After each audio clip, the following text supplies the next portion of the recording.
Most brides worry about rain on their wedding day.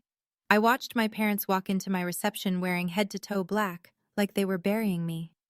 150 guests turned their heads. The whispering started before my mother even reached the microphone.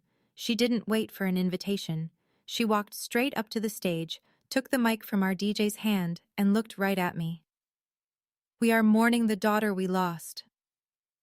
What she said next made my hands shake. But what my husband did after that, that's the part no one in that room will ever forget. Before I go on, please take a moment to like and subscribe, but only if you genuinely connect with this story. Drop your location and local time in the comments. I love knowing where you all are. I'm Wanda, I'm 29, and this is the story of how my own family tried to rob me at my wedding. Now let me take you back 18 months, to the day I wrote a check that changed everything. I grew up in Macon Hills, Tennessee, the kind of town where everyone knows your business before you do. Population 4,000, one traffic light, and a church parking lot that doubles as the town gossip exchange every Sunday morning. In the Mosley household, there were two daughters. Brielle was the sun. I was the background. My sister could walk into any room and every head would turn. Blonde hair, easy laugh, a voice that made strangers feel like old friends. Our parents, Janet and Bobby Mosley, built their entire social identity around her. Dance recitals, homecoming court, church talent shows. If Brielle breathed, they clapped. I was different, quiet, steady. I got straight A's, worked the register at the farm supply store from 16, cooked dinner when Mom was too busy driving Brielle to rehearsals. None of that made the refrigerator, and I mean that literally. Our fridge was covered in Brielle's photos. Competition ribbons, prom pictures, a magazine clipping from the local paper when she won Miss Macon Hills Teen. My stuff? One photo, bottom corner, half hidden behind the church calendar. I taped my honor roll certificate up there once, right at eye level. By morning it was gone. I found it folded in the junk drawer. I didn't say anything. That's the thing about growing up invisible. After a while, you stop expecting to be seen. Your sister has a gift for connecting with people, Wanda. You're more of a behind-the-scenes kind of girl. That's what my mother said at Christmas dinner. 12 relatives at the table. I was 17. Everyone nodded like she'd said something kind. I smiled, cleared the plates, and told myself it didn't matter. It mattered. Fast forward 11 years.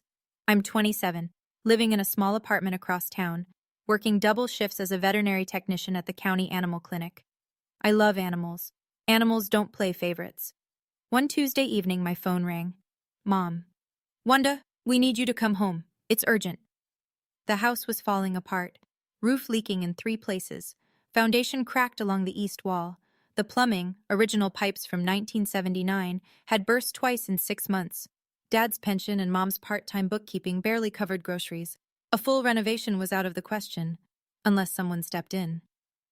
There was a family meeting. Mom sat at the head of the kitchen table, Dad beside her, hands folded. I sat across from them. Brielle wasn't there. She'd texted the group chat an hour before. Sorry, super busy. You guys figure it out. So I figured it out. $85,000.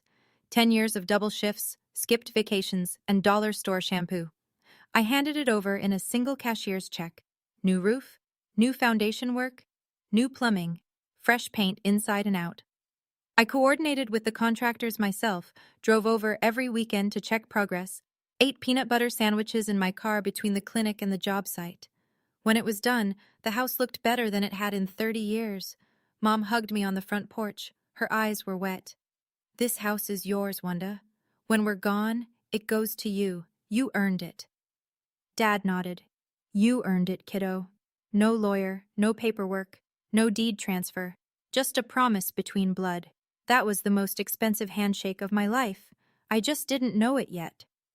3 months after the renovation wrapped, a section of soffit on the back porch came loose. The previous crew had cut corners.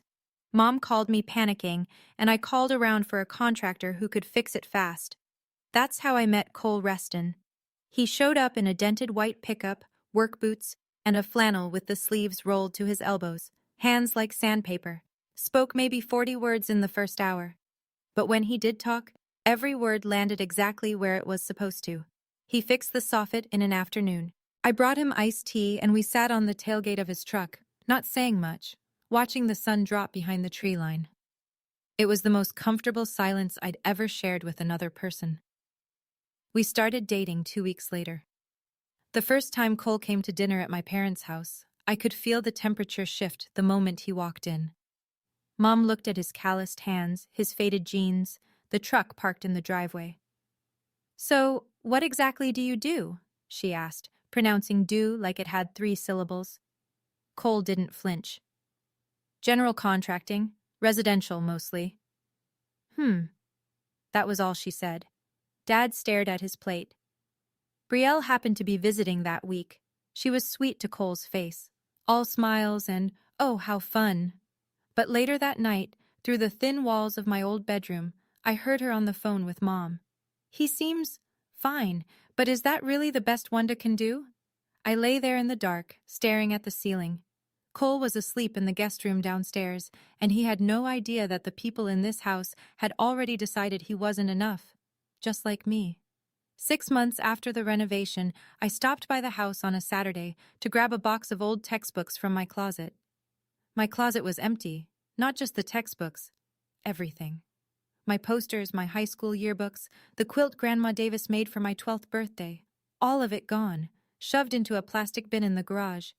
The room had been repainted. Lavender, Brielle's favorite color. New throw pillows on the bed, a vanity mirror I'd never seen, a diffuser puffing eucalyptus into air that used to smell like my old vanilla candle.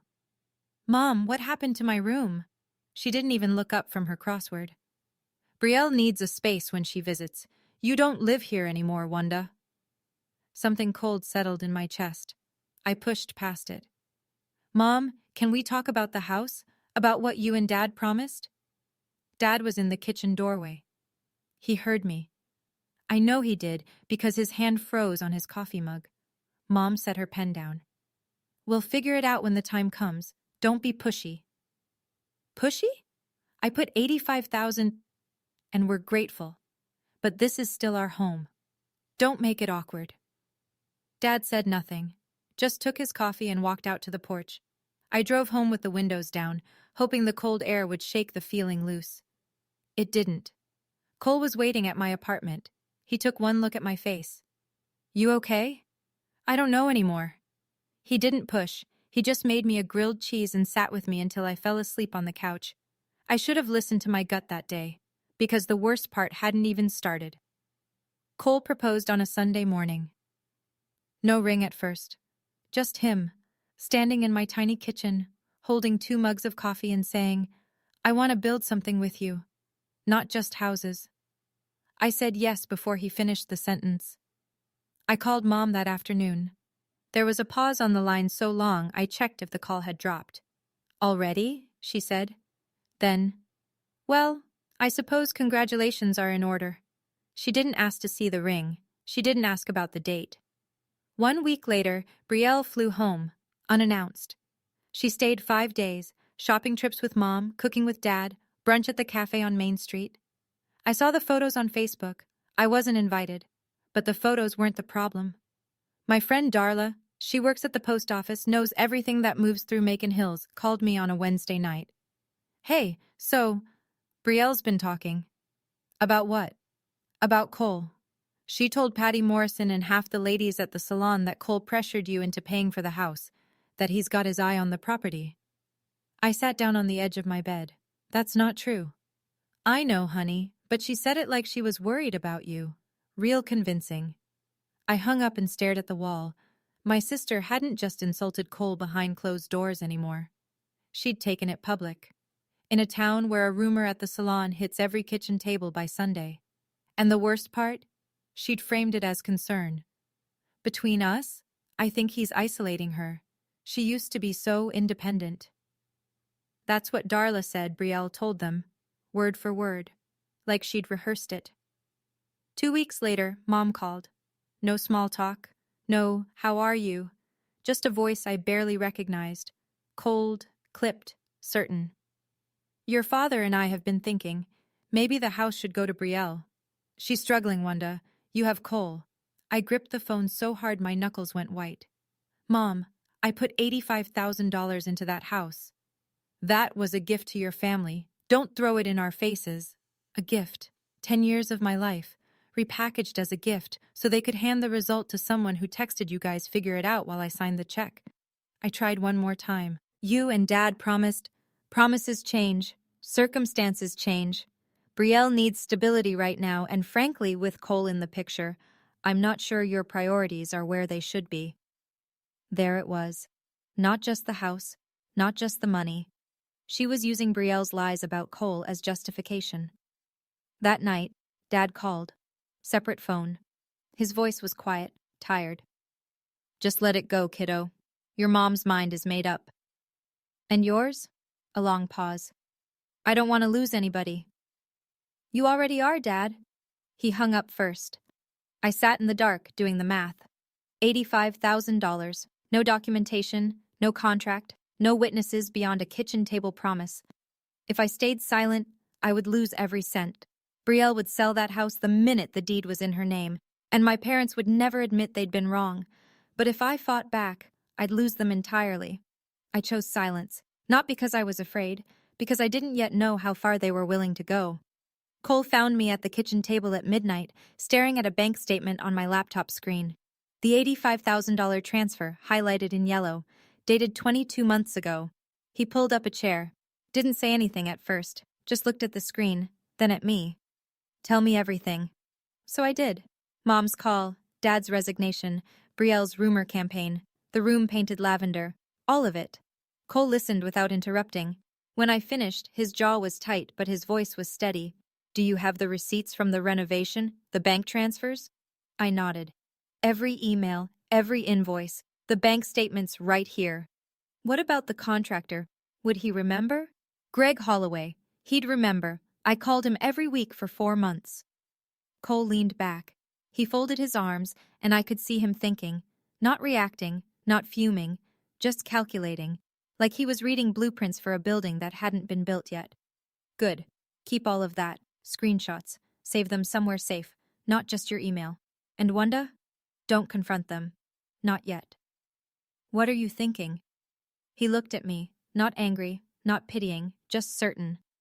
I'm not going to let them take what's yours, but we do this smart. He squeezed my hand once, then stood up, rinsed his mug, and went to bed like it was any other Tuesday. But it wasn't any other Tuesday. Because starting that night, I noticed something. Cole began spending an extra hour on his laptop every evening after dinner. He didn't explain. I didn't ask. I trusted him. And that turned out to be the best decision I ever made. We set the wedding for June 14th. Small budget, no help from my parents. Cole and I would pay for everything ourselves. A barn venue outside town, a local caterer, wildflowers from the farmer's market. Nothing fancy. Just ours. Mom made her position clear early. I'm not paying for a wedding to a man I don't approve of. We didn't ask you to, I said. She hung up. I expected the cold shoulder. What I didn't expect was what showed up on Facebook the following Saturday. A photo. Mom and Brielle, side by side, at a bridal boutique in Nashville.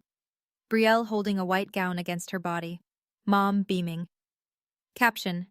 Mother-daughter day. Brielle wasn't engaged. She didn't even have a boyfriend. Not one Mom knew about anyway. My phone buzzed. Kenna, are you seeing this? I stared at the photo. 47 likes. Comments. So gorgeous. And can't wait for the big day, and lucky mama. Not one person asked whose wedding they were shopping for. Because in the Mosley family, there was only one daughter worth celebrating. I didn't comment. I didn't react. I locked my phone, set it face down on the counter, and went back to addressing our wedding invitations by hand. That night, I couldn't sleep. I lay in bed replaying that photo, my mother's smile, the way she had her arm around Brielle like she was the bride, like I didn't exist. Cole rolled over. You're thinking too loud. Sorry. Don't be sorry. Just remember, people who need an audience to feel powerful always need a bigger one next time. I didn't fully understand what he meant. Not until the wedding. 3 weeks before the wedding, I drove to my parents' house to grab the last of my things from the garage. An old lamp, some winter clothes, a box of Christmas ornaments Grandma Davis left me. Brielle's car was in the driveway. I almost turned around. But my stuff was my stuff, and I was done rearranging my life around her schedule. The garage side door was unlocked. I stepped in, found my box, and started loading it into my trunk. That's when I heard her voice. Drifting through the open window above the garage, clear as a bell, Brielle was on FaceTime upstairs, laughing. Once I get that house, I'm listing it. Travis and I checked the comps. Easy 450. I froze, my hand on the box, my heart in my throat. A man's voice, tinny through the speaker. Your parents still don't know about me? Not yet. I'll introduce you after the house thing is done. One bomb at a time, babe. He laughed. She laughed louder. Then she said it. The sentence that rearranged every memory I had of the last 2 years. I told them Cole was only with Wanda for the property. They ate it up. Honestly, it was too easy. A pause. Then, Wanda's an idiot for pouring 85 grand into a house she'll never own. I stood there in that garage, my hands shaking, a box of Grandma's ornaments rattling against my chest. I could hear my own pulse in my ears. Every instinct told me to storm upstairs, to scream, to confront her with her own words still echoing off the walls. I didn't. I set the box down, walked to my car, and drove home in silence. That was the smartest thing I've ever done. I made it to the kitchen table before I broke. Not a big cry, just tears running quiet down my face while I sat there gripping the edge of the table like it might float away. Cole came in from the yard. He saw me and set down his water bottle without a word, pulled a chair beside me, waited. I heard her, Cole, Brielle, on the phone. I told him what she said. Every word. The listing price, the boyfriend, the lie about him. When I got to the part where she called me an idiot, my voice cracked. Not from the insult, but from the realization that my parents had rewritten their opinion of the man I loved based on a story my sister invented over FaceTime with a boyfriend they didn't even know existed. Cole didn't slam the table, didn't raise his voice. He sat very still and asked one question. Did you record it? I shook my head. Next time, keep your phone on record, just in case. He was quiet for a moment. Then, they're planning something for the wedding. I can feel it. Let me handle the slideshow setup. I blinked. The slideshow? I told the DJ I'd put together a photo reel for the reception. Let me manage that. It seemed like a small thing. A husband wanting to handle the wedding slideshow. But the way he said it, calm, deliberate, like a man measuring twice before he cuts, told me it wasn't small at all. If they want to make a scene, we'll let them. And then we'll make sure everyone sees the truth. I didn't ask him to explain. Cole wasn't a man who made promises he couldn't keep. Whatever he was building, I'd see it when it was done. Okay, I need to pause here for a second. Looking back, I know some of you might be thinking, why didn't you just cut them off right then? And honestly, I asked myself that too. But when it's your parents, the people who fed you, drove you to school, sat beside your bed when you had the flu, walking away isn't as simple as it sounds from the outside. So let me ask you, if you heard your sibling say those exact words about you, calling you an idiot, planning to sell your investment out from under you, what would your next move be? Tell me in the comments.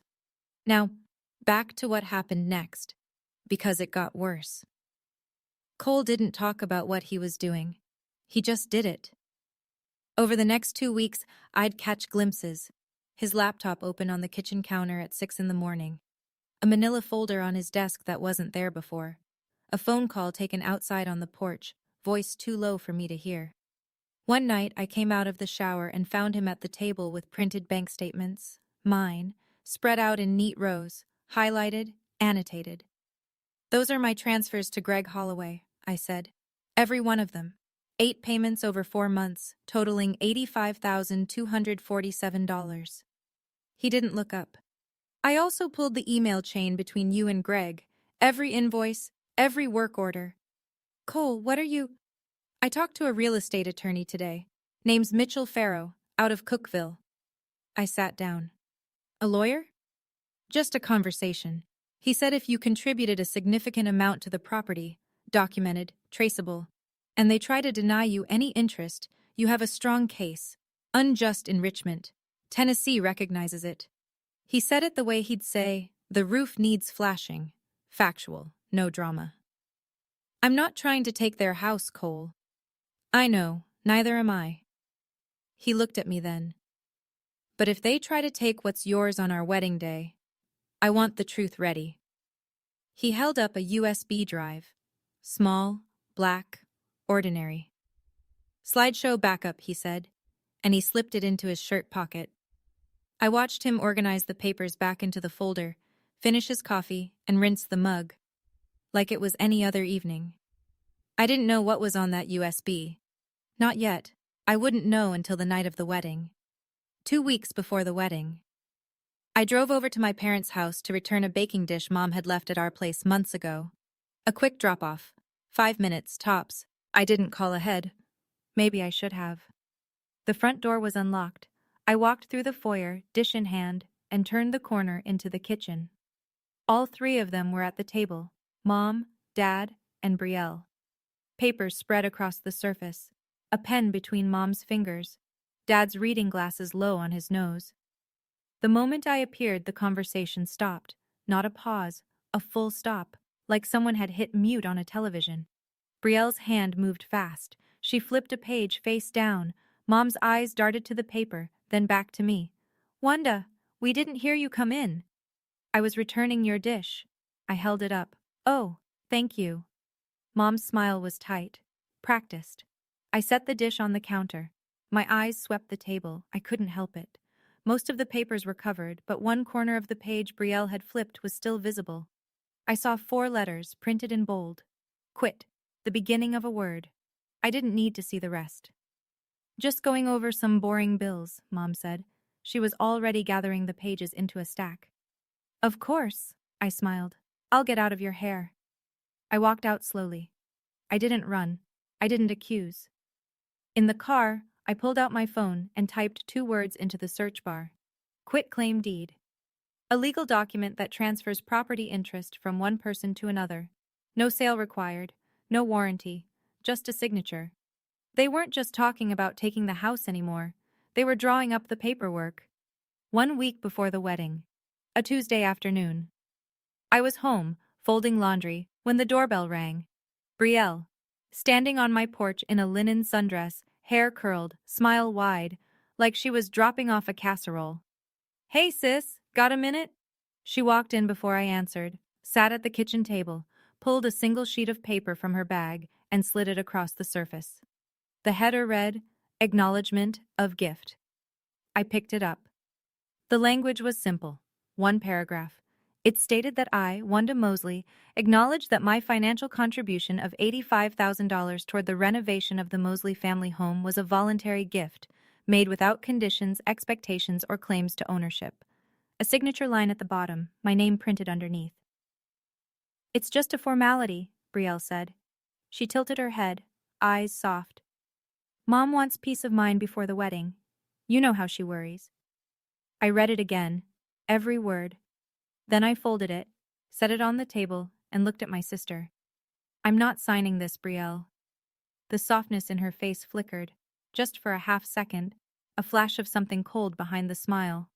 Then the mask came back. Fine, we'll talk about it later. She stood, grabbed her bag, and walked to the door. See you at the wedding. She left the paper on the table. Whether she forgot or left it on purpose, I'll never know. But I know this. Cole came home 20 minutes later, saw the document, and photographed every inch of it, front and back. Then he slid it into the manila folder without a word. I didn't spend 10 years saving to sign it away in 10 seconds. That's what I told my empty kitchen after she left. June 14th. My wedding day. Kenna laced the back of my dress in the bridal suite.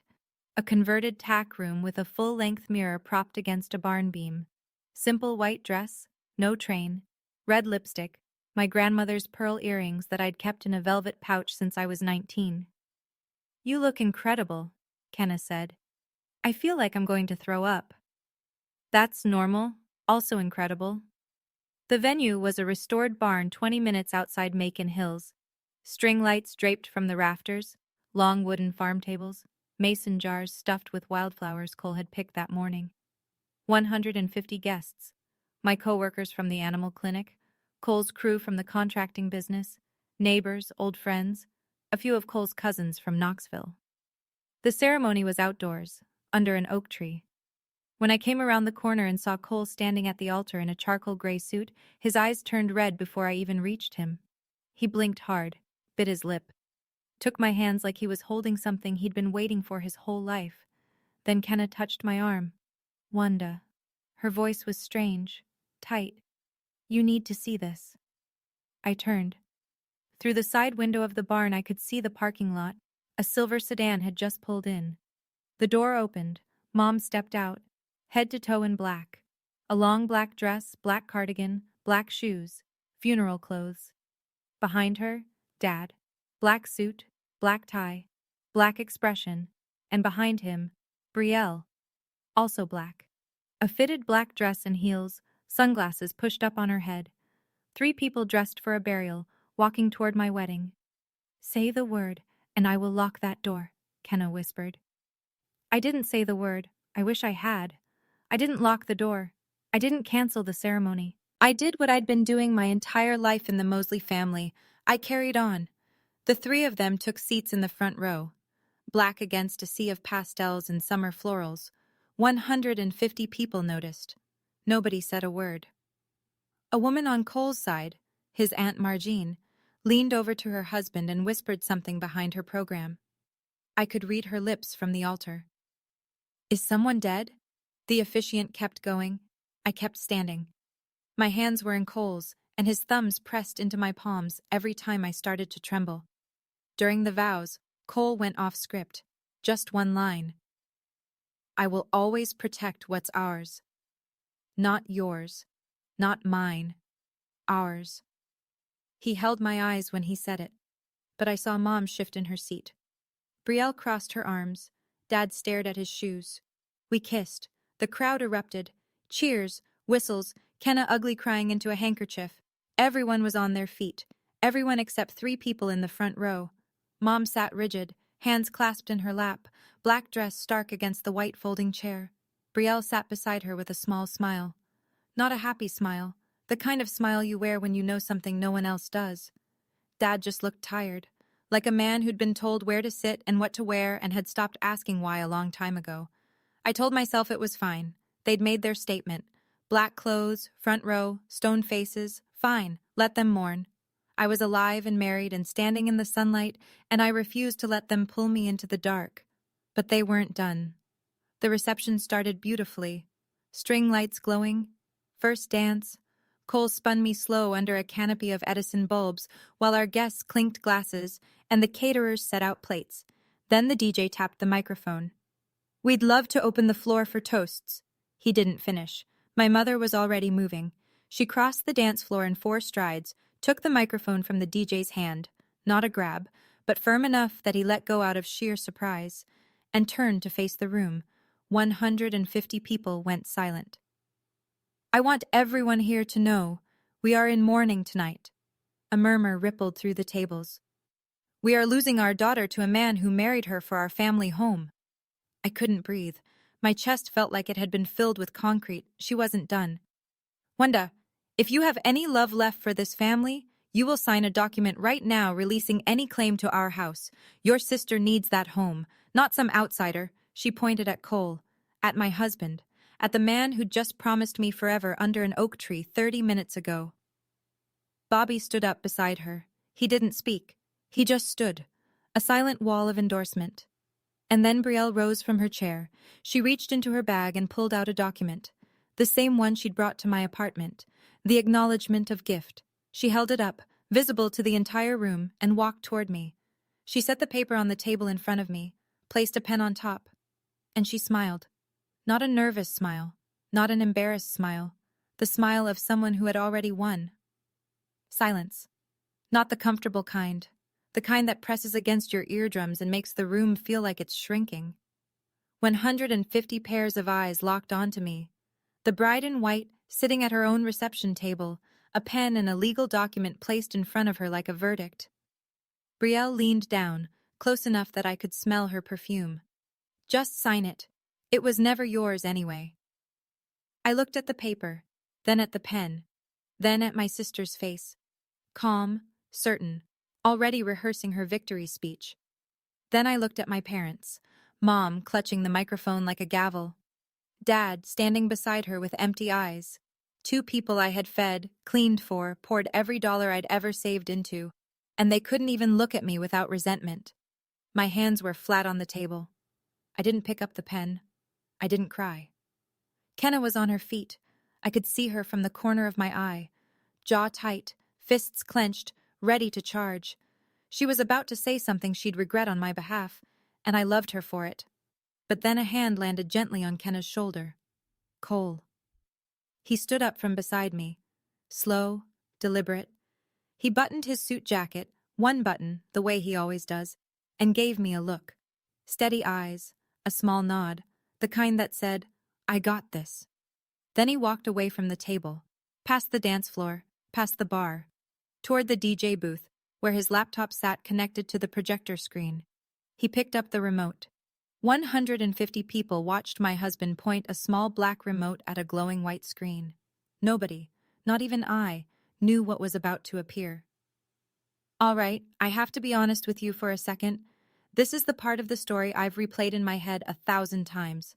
When Brielle put that pen in front of me, I almost picked it up. Not because she was right, but because part of me just wanted the humiliation to stop. 150 people watching the worst moment of your life. That weight is something I can't fully describe. So tell me, if you were sitting in that chair, in your wedding dress, with every person you know staring at you, would you have signed, or would you have waited? Drop your answer in the comments. What comes next is the reason I'm glad I didn't touch that pen. Cole didn't rush.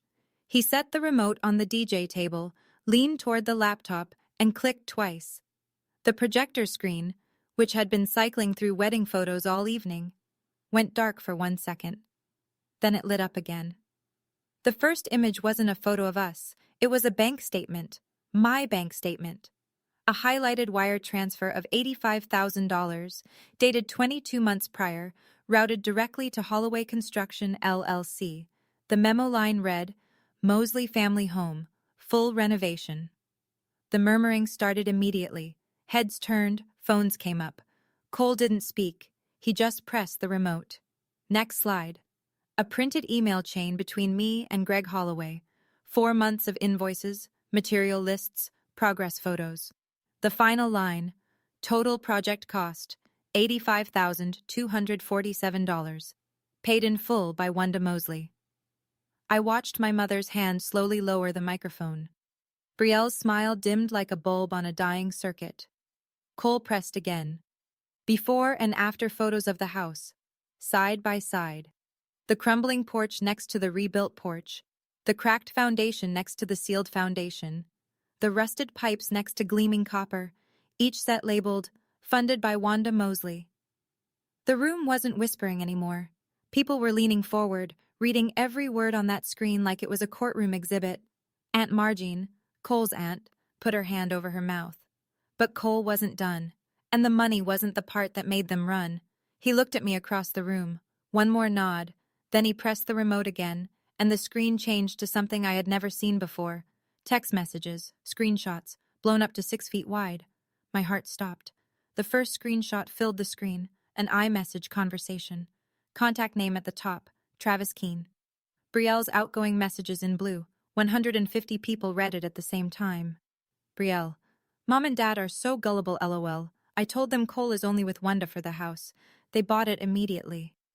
The sound that moved through the room wasn't a gasp. It was lower. A collective exhale, like the air had been punched out of every chest at once. Cole pressed the remote. Brielle. Once I get that house, I'm listing it. Travis and I checked. Easy $450,000. Chairs creaked. Someone at the back table stood up for a better look. Another click. Brielle. Wanda's an idiot for paying $85,000 into a house she'll never own. Dead silence. Then a woman at table 9, I think it was Paula from the clinic, said, "Oh my God," loud enough for the whole barn to hear. Cole pressed one final time. The last slide. A photograph of the acknowledgement of gift document. The one Brielle had brought to my apartment. The one she'd just placed in front of me, minutes ago, with a pen and a smile. The text was clear enough for every guest to read. It asked me to declare my $85,000 a voluntary gift with no claim to ownership. Cole turned away from the screen and looked at my family. His voice was calm, not loud, not angry, just clear. That's who told you your daughter's fiancé was a gold digger, your other daughter. Mom turned to Brielle. Brielle opened her mouth. Nothing came out. The pen was still on the table in front of me. I hadn't touched it. The room cracked open. Aunt Marjean's voice carried from table 4. Lord have mercy. Then the noise came.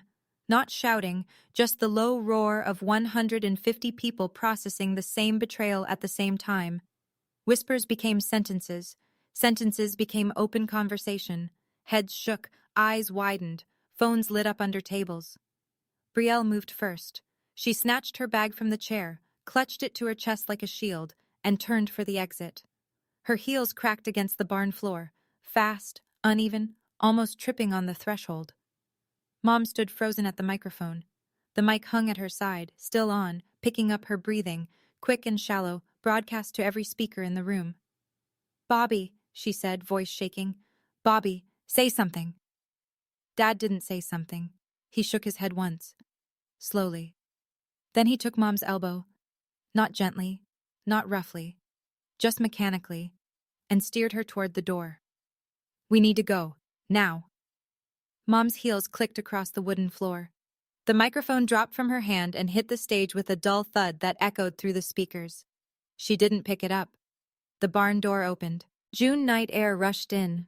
3 black silhouettes disappeared into the parking lot. An engine started. Headlights swept across the windows. Then they were gone. The silence lasted maybe 4 seconds. Then Cole walked back to our table, sat down beside me, and took my hand under the tablecloth. He turned toward the room. Same calm voice. Sorry about the delay, folks. The bar's still open. The laugh started at table 6 and spread like a wave. Then the applause. Then Kenna, sobbing into her champagne, raising her glass. I didn't cry, not because I was strong, because I was finally free. We danced until midnight. The caterers ran out of pulled pork. Kenna gave a toast that made every woman in the room cry, including herself, twice. 2 of Cole's cousins started a line dance that lasted 6 songs. Nobody mentioned my parents for the rest of the night. Not out loud, anyway. The next morning, Cole and I sat across from Mitchell Farrow in his office in Cookville. Wood-paneled walls, a ceiling fan clicking overhead, and a man who looked like he'd been practicing law since before I was born. He reviewed everything. Bank statements, email chains, contractor invoices, the before and after photos, the screenshot of the acknowledgement of gift document. This is clean, he said, tapping the folder. Traceable funds, documented improvements, no reimbursement. Tennessee courts recognize unjust enrichment claims. You've got a strong case. I don't want the house, I said. Farrow looked at me over his glasses. What do you want? My $85,000 back. That's it. He nodded. Drew up the civil claim that afternoon. Unjust enrichment. Recovery of funds contributed to a property under an unfulfilled promise. He attached every receipt, every transfer record, every photograph. The notice was sent to Janet and Robert Mosley by certified mail 3 days later. Included was a note from Farrow. Please be advised that the submitted acknowledgement of gift document, which your family attempted to have Miss Mosley sign, demonstrates awareness that the contribution was not, in fact, a gift. I didn't want their house. I didn't want revenge. I wanted exactly what I'd put in, not $1 more, not $1 less. I didn't want their house, I told Cole on the drive home. I wanted my money and my dignity, both. He reached across the console and held my hand. You've got both. 8 days after the wedding, my phone rang. Mom. I almost didn't answer, but something, maybe habit, maybe that stubborn thread of hope that never fully dies, made me pick up. Her voice was different, smaller. The command was gone. What replaced it wasn't warmth. It was disorientation.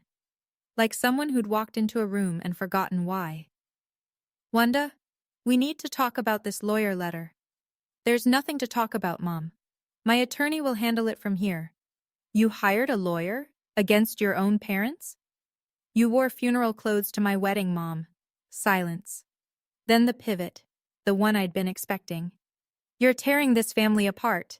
Is this what Cole told you to do? Is this his idea?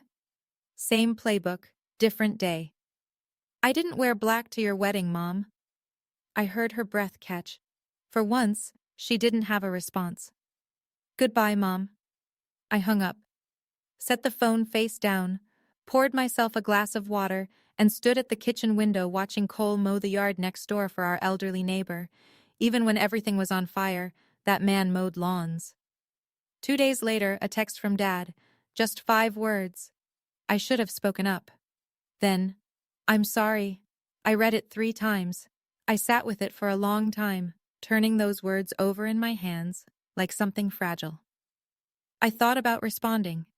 I typed out 4 different replies and deleted every one. I wasn't ready, not yet. Forgiveness isn't a switch you flip, it's a road you walk, and I hadn't decided yet whether I wanted to start walking. But I didn't delete his message. That was something. In a town like Macon Hills, you don't need the internet for news to go viral. You just need one church potluck. Within a week, everyone knew. The veterinary clinic receptionist. The guy at the hardware store. The teller at First Tennessee Credit Union. They'd either been at the wedding themselves or heard it from someone who was.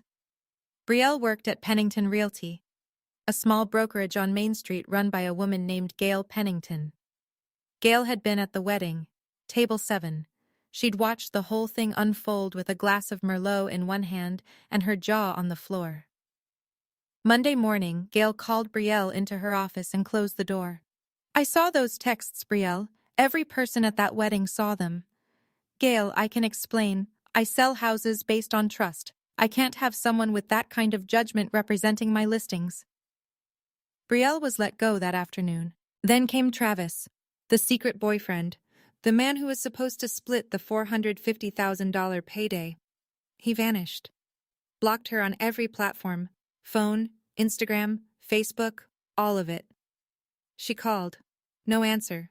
She texted. Blue bubbles with no reply. That's the thing about people who are only there for the upside. When the upside disappears, so do they. A few days later, Kenna forwarded me a screenshot. Brielle had posted an old photo of the 2 of us, from a family barbecue years ago, with the caption, "Sisters forever, so grateful for family." She's doing damage control, Kenna said. I stared at the photo. 2 girls in the sun, arms around each other. I barely recognized either of them. I didn't respond. I didn't repost. I didn't comment. Some things don't need a response. They need a boundary. 6 weeks after the wedding, Mitchell Farrow called. They've agreed to settle. I pulled over to the side of the road to take the call. I was on my way home from the clinic, still in scrubs, dog hair on my sleeve. What are the terms? Full repayment, $85,000 over 36 months, equal installments, and you'll have a lien on the property until the balance is paid. Standard protection. The house? Stays in their name. This was never about ownership, and the agreement reflects that. I leaned my head back against the seat, closed my eyes. $85,000. Coming back. Not because I'd screamed or threatened or posted a single word on social media, because I had receipts, because Cole had organized them, because Mitchell Farrow had turned a kitchen table betrayal into a clean legal document. Do I need to see them? No, everything's handled through my office. They sign there, you sign here. No face-to-face required. Good. I signed the agreement the following Tuesday. A quiet room, a steady pen, my name on a line that actually meant something this time. Cole was in the waiting room reading a Field and Stream magazine. When I came out, he looked up. Done? Done. He stood, tossed the magazine on the chair, and held the door open for me. We drove home with the windows down and the radio playing something neither of us really listened to. It was enough to just sit in the quiet of a finished thing. I didn't need their house. I needed them to acknowledge what I gave. And now, in black and white, On paper with a legal seal. They had. That was worth more than any property deed. Mom stopped going to church for 2 months. In Macon Hills, that's the equivalent of a public resignation. Sunday mornings at First Baptist weren't just about worship. They were the social scoreboard, and Janet Mosley had held a front row seat for 25 years. Head of the welcome committee, first to arrive, last to leave. The woman who organized every potluck, every bake sale, every holiday pageant. After the wedding, she disappeared. The front pew sat empty. When she finally came back in August, she slipped in through the side entrance and sat in the third to last row. Alone. Nobody confronted her. This was Tennessee. People didn't make scenes, they just adjusted. Conversations got shorter. Invitations stopped coming. The casserole train that used to arrive whenever someone was sick skipped the Mosley porch. Dad handled it differently. He started spending more time in the garden, alone, up early, out until dark, hands in the dirt like he was trying to grow something he couldn't name. He called me every 2 weeks, short calls, never more than 5 minutes. How's the clinic? Busy, good busy. Cole doing okay? He's great, Dad. Good, that's good. Awkward, stilted, but consistent. Every other Sunday, like clockwork. Brielle moved to Nashville at the end of July, packed up in a weekend and left without a goodbye dinner. She didn't call Mom, she didn't call Dad, she didn't call me. When there was nothing left to take, Brielle left. I think that was the part that broke my mother more than anything. Not the wedding, not the lawyer letter, not the town's quiet judgment. It was realizing that the daughter she'd chosen, the golden child she'd built her world around, had never planned to stay. She was only ever there for the house. Cole found the house in September, a 2-bedroom fixer-upper on Ridgeline Road, just past the county line. Overgrown yard, peeling siding, a kitchen that hadn't been updated since the 80s. The asking price was low enough to make a real estate agent wince. It's got good bones, Cole said, standing in the driveway with his hands on his hips, squinting at the roofline like he was already drawing plans in his head. It's got a raccoon in the attic. I'll negotiate with the raccoon. We bought it. Cash from the first few settlement payments, plus what we'd been saving. Our names on the deed, both of them, in ink. Cole did the renovation himself. Evenings and weekends, 1 room at a time. New floors, new countertops. Repaired the porch. I planted a vegetable garden along the south fence. Tomatoes, peppers, herbs. Something alive and growing that was purely ours. Kenna came over most Saturdays. She'd bring wine and gossip and sit on the porch while Cole cut trim in the garage and I planted basil. It was simple, ordinary, perfect. In October, a birthday card arrived in the mailbox. No return address, but I recognized the handwriting. Dad's. I opened it at the kitchen table. A drugstore card with a cartoon cake on the front. Inside, in careful ballpoint, "Happy birthday, kiddo. Proud of you." No signature from Mom, just Dad. I held it for a long time. Then I walked to the refrigerator, our refrigerator, in our house, and I stuck it right in the center, eye level. No church calendar blocking it. No stack of someone else's photos crowding it out. For the first time in 29 years, my name was the first thing I saw on a refrigerator. I don't hate my parents. I know that might surprise some of you after everything I just told you. But hate takes energy I'd rather spend on something that grows. What I do hate is the version of myself who sat at that kitchen table at 27 and handed over a cashier's check without asking for a single piece of paper in return. The girl who thought love and trust were the same thing. They're not. Love is a feeling. Trust is a contract. And every contract needs terms. My mother exploited a promise she never intended to keep. My sister invented a lie so convincing it turned my parents against the best man I've ever known. And my father, the man who taught me to ride a bike and bait a hook, stood there in a black suit and said nothing. But here's what I've learned, and I'm sharing it because I wish someone had said it to me 10 years ago. Loving someone doesn't mean handing them a blank check, literally or emotionally. There are still nights when I lie awake and see it. Mom at the microphone, Brielle's smile, the pen on the table, 150 faces watching me at the lowest moment of my life. Those images don't go away. I don't think they're supposed to. They're not wounds anymore. They're the scar tissue that reminds me where my limit is. But every morning I walk through my own front door, a door I helped pay for, attached to a house with my name on the deed, and I remember that I chose myself. I chose the man who stood up when everyone else sat down, and I do it again, every single time. Thanksgiving, 6 months after the wedding, Cole and I hosted. Our house, our kitchen, our table. A second-hand oak table he'd refinished with 3 coats of polyurethane and sanded until it was smooth enough to write on. Kenna came. A few friends from the clinic. 2 of Cole's cousins from Knoxville. A 7-pound turkey, cornbread dressing, and a sweet potato casserole that Cole made from his grandmother's recipe, which he will take to his grave before he shares. We'd just sat down when my phone buzzed. I almost ignored it. Then I saw the name. Dad. I stepped into the hallway. "Hey, kiddo." "Hey, Dad." A pause. The kind that lasts long enough to hear someone swallow. "Your mom isn't ready yet, but Can I come by? Just for an hour?" I looked through the doorway at Cole. He must have read my face because he raised his eyebrows. A question. I held up the phone and mouthed Dad. Cole nodded once. "Bring pie, Bobby," Cole called, loud enough for the phone to pick it up. Dad arrived 40 minutes later with a store-bought pecan pie and shoes that were too clean for a man who spent every morning in the garden. He stood on the porch like he wasn't sure he had the right house. He ate turkey. He complimented the dressing. He asked Cole about the porch railing and listened, actually listened, to the answer. Before he left, he hugged me, both arms, tight. The kind of hug that says everything a man like Bobby Mosley doesn't know how to put into words. I didn't say I forgive you. Not yet. That word is too big to rush. But I opened the door. And for now, that's enough. If you're watching this and you're in a family where your love is measured by how much you're willing to give up, I want you to know something. You're allowed to stop. You're allowed to love someone and still say no. You're allowed to care about your parents and still protect yourself. You're allowed to walk away from a table where you're only welcome when you're serving. Setting a boundary isn't betrayal. It isn't selfishness. It isn't being ungrateful.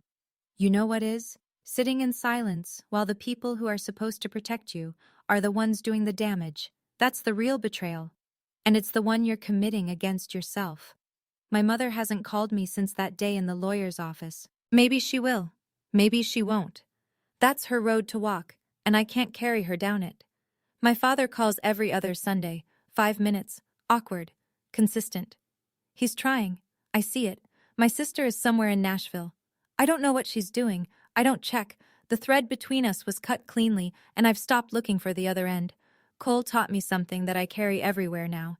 He said it the night before the wedding, while we were packing the car with table centerpieces and a cooler full of sweet tea.